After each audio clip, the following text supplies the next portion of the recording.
look at any study done about crime in illegal immigrants versus natural-born citizens, all of those studies will be done in Texas, every single one of them, because San Diego doesn't sort it, so you'd never know. The crime rate in general might be lower, but I don't think that speaks to like any kind of illegal immigration problem, because crime rate's lower, but all the crimes are committed by illegal immigrants. Then it's like, well, obviously, it doesn't really matter if the crime rate's lower; the problem still exists. And I'm not saying that's the case, but it could be. Yeah.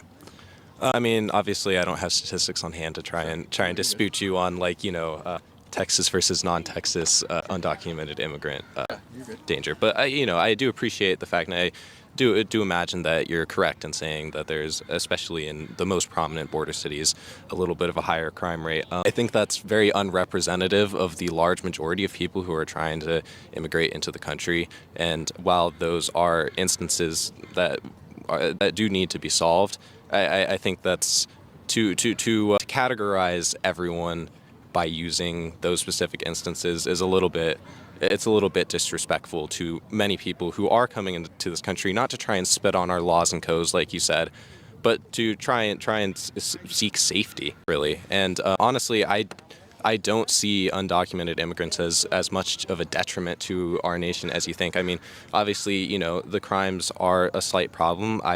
I would imagine that the percentage of crimes committed by undocumented immigrants, especially not in border cities, is really not as dramatic as you think. And I think that, especially in non-border cities, it'll be significantly lower than anyone else.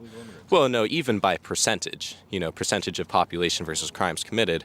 If you're an undocumented immigrant, you're probably not going to want to commit a crime, because if you are caught, the consequences are significantly more severe. Today at present, I don't think that I don't think, at least in the past 4 years, I don't think that the consequences are more severe at all. Actually, I think usually what happens, they get caught and released every time.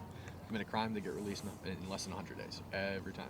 There's been so many murders and DUIs where somebody's been sent to jail for assault, and then they go and kill Laken Riley, for example, who was murdered by an illegal immigrant on Augusta's campus, or they get into a DUI after being released for assault. It's insane.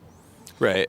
But I think, again, instead of using some sort of statistic that would indicate that, which you've specifically said we don't have that data, you're using any other state other than Texas. Right. We have the data in Texas. Right, but you're using very extreme instances to try and categorize everyone as dangerous, and I don't. I'm not categorizing everyone as dangerous.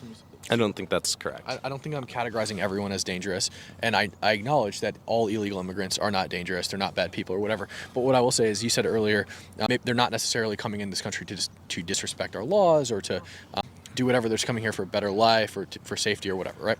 So if we're neighbors, and you heard me talking to my friend, we were both taking our garbage out, and my friend just got to my house, and I said, all right, just go inside, put your shoes in the mat, and bathroom's on the left if you need it, whatever, right? So then you smell me cooking some apple pie that night, and the next day you say, well, me and Cam are close enough friends, we're friendly, we talk at the garbage cans every now and then in the alley, and I think I'm just going to go grab a slice of that pie he was cooking up last night.